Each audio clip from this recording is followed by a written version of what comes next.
ناظرین، میں ہوں بسمل آفتاب عالم اور آپ دیکھ رہے ہیں اردو ہندی نالج چینل۔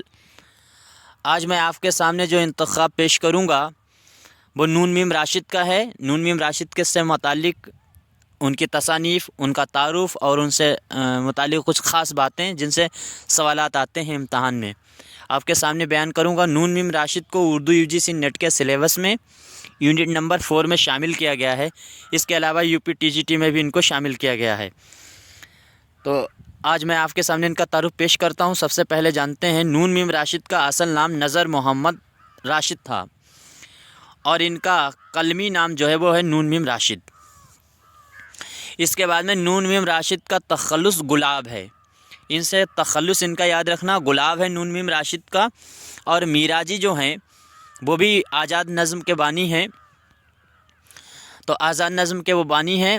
تو میراجی نے اپنے تخلص جو ہیں 12 تخلص استعمال کیے الگ الگ طرح سے، تو ان کے تخلص کو بھی یاد رکھنا بہت ضروری ہے، ان سے کے تخلص سے متعلق سوالات آتے ہیں۔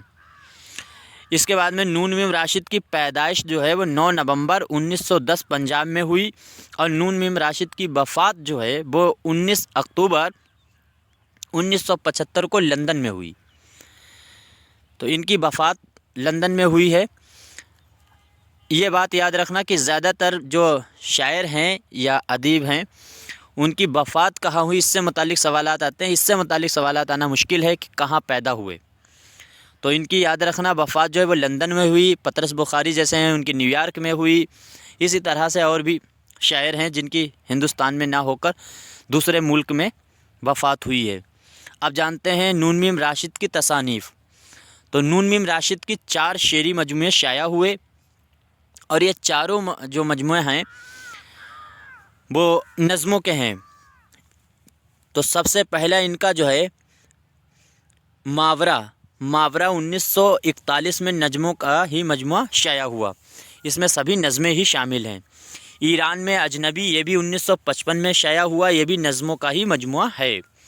لا انسان 1969 میں شائع ہوا، یہ بھی نظموں کا مجموعہ ہے۔ اور گمان کا ممکن ان کا آخری مجموعہ ہے، وہ بھی نظموں کا ہی مجموعہ ہے، یہ 1977 میں شائع ہوا۔ تو نون میم راشد نے غزلیں نہیں لکھی ہیں، اور جو نظمیں لکھی ہیں اس میں بھی زیادہ تر نظمیں آزاد نظم یا پھر نظم معرہ کا استعمال کیا۔ اس کے بعد میں نون میم راشد جو ہیں ان کی مشہور نظمیں حسن کوزہ گر ہے، یہ 4 حصوں پر مشتمل ہے۔ اس کے بعد میں رقص اور رقص کی رات، یہ 2 ان کی نظمیں ہیں، رقص اور رقص کی رات۔ رقص کے نام سے مخدوم معین الدین کی بھی ایک نظم ہے، اس کو یاد رکھنا۔ اس کے بعد میں اجنبی عورت، خودکشی، انتقام، صبا بیراں، ان کی مشہور نظمیں ہیں۔ صبا بیراں یاد رکھنا، سوا سے صبا لکھا جاتا ہے، یہاں سے انہوں نے سین سے صبا لکھا ہوا ہے، تو صبا بیراں ہے یہ نظم۔ کون سی الجھن کو سلجھاتے ہیں ہم، یہ بھی نظم ہے۔ صبا بیراں اس لیے یاد رکھنا ہے کہ سواس سے لکھے ہوا وہ آبجیکٹو آپ کو دیں گے، تو وہاں پر آپ کو جو سین سے لکھا ہوا صبا لکھا ہوگا اس کو ٹک کرنا ہے۔ اس کے بعد میں نمرود کی خدائی جو ہے ان کی نظم ہے، آواز ہے۔ اس کے بعد میں منو اسلوہ ہے،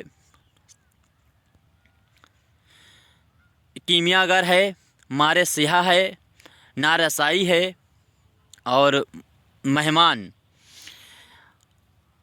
اسرافیل کی موت، اور ہوٹوں کا لمس، خرابے، نیا آدمی، آگ اور حنا، ان کی مشہور نظمیں ہیں۔ یا ایک بات یاد رکھنا کہ نظموں سے متعلق بحر اور وزن سے سوالات پوچھے جاتے ہیں، تو اردو UGC نیٹ کے سلیبس میں جتنی بھی نظمیں ہیں ان سب کے بحر اور وزن کا میں نے ایک الگ سے ویڈیو بنایا ہوا ہے، اس میں سبھی نظموں کا بحر اور وزن پتہ چلے گا آپ کو، اس ویڈیو سے آپ استفادہ کر سکتے ہیں۔ اب جانتے ہیں نون میم راشد سے متعلق کچھ جو ہے خاص باتیں۔ سب سے پہلے نون میم راشد کی نظم حسن کوزہ گر جو ہے لا انسان مجموعہ میں شامل ہے، یہ یاد رکھنا، لا انسان ان کا مجموعہ جو ہے نظموں کا مجموعہ ہے، لا انسان، اور یہ اسی میں شامل ہے یہ نظم حسن کوزہ گر، 4 حصوں پر مشتمل ہے۔ اس کے بعد میں نون میم راشد کی مشہور نظم رقص ہے، اور رقص کے نام سے ہی مخدوم معین الدین کی بھی ایک نظم ہے۔ یہ بات میں آپ کے سامنے ابھی بیان کر چکا ہوں۔ اس کے بعد میں نون میم راشد کی جو شاعری میں فارسی الفاظ اور تراکیب کا زیادہ استعمال ہے، یعنی فارسی انداز، فارسی الفاظ اور فارسی جو ترکیب ہے، حیت ہے، اس کا زیادہ تر استعمال کیا ہے انہوں نے اپنی شاعری میں۔ نون میم راشد کی شاعری پر فحاشی اور عریانی کے بہت الزامات لگے ہیں، یعنی ان کی بیہودہ شاعری کہی جاتی ہے اور جس میں اشلیلتا زیادہ جو ہے بیان کی جاتی ہے، اس اشلیلتا کے چکر میں ان کے اوپر یہ الزام لگا ہے فحاشی کا جو الزام ہے وہ نثر میں اگر آپ دیکھیں تو سعادت حسن منٹو ہیں، ان پہ بھی لگا ہے، اور اس کے بعد میں عصمت چغتائی ہیں، ان پہ بھی لگا ہوا ہے۔ نون میم راشد کو لوگوں نے انفرادیت پرست، غیر سماجی، جنس زدہ جو ہے اور ذہنی مریض، فراری، شکست، خود ذہنیت کا مالک کہا ہے۔ یہ اتنے الزام ان پر لگے ہوئے ہیں۔ اس کے بعد میں 1971 میں نون میم راشد جو ہیں ان نے نمبر رسالہ شعر و حکمت حیدرآباد سے نکالا تھا۔ شعر و حکمت رسالہ نکالا ہے نون میم راشد نے 1971 میں، یوں سمجھیے۔ نون میم راشد حلقہ ارباب ذوق سے وابستہ تھے۔ نون میم راشد نے جو ہے، اب نون میم راشد کے دو قول ہیں۔ سب سے پہلے تو نون میم راشد نے فیض سے متعلق کہا تھا، فیض جو ہیں ان سے متعلق کہا تھا، فیض کسی مرکزی نظریے کا شاعر نہیں، صرف احساسات کا شاعر ہے۔ یہ نون میم راشد کا قول ہے فیض سے متعلق۔ اس کے بعد میں فیض سے متعلق ان کا ایک اور مطلب جو ہے قول ہے کہ فیض کی شاعری رومان اور انقلاب کا حسین سنگم ہے۔ یہ قول کئی مرتبہ پوچھا گیا ہے کہ فیض کی شاعری رومان اور انقلاب کا سنگم ہے، یہ کس نے کہا؟ تو یاد رکھنا نون میم راشد نے۔ تو ناظرین، میں نے آج آپ کے سامنے نون میم راشد کا تعارف اور ان کی تصانیف بیان کر دی۔ اب مجھے اجازت دیجیے، پھر ملتے ہیں ایک نئے انتخاب کے ساتھ۔ تب تک کے لیے شکریہ، خدا حافظ۔